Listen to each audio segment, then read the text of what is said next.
In this tutorial, you will learn how to download and install the Crunchyroll in Windows 11 and Windows 10. First, open your Microsoft Store.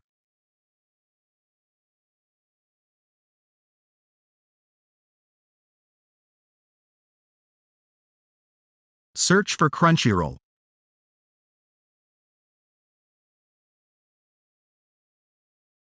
Click on Crunchyroll app.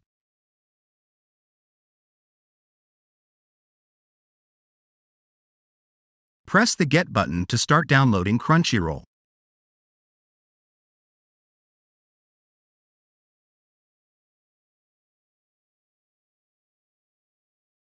Wait for Crunchyroll to be downloaded and installed.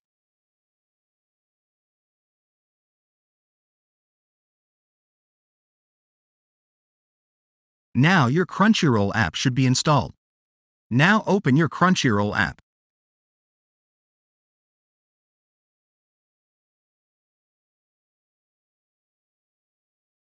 Select Sign In. Now type in your login info.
If this tutorial helped you, don't forget to leave a like and subscribe. Thanks for watching.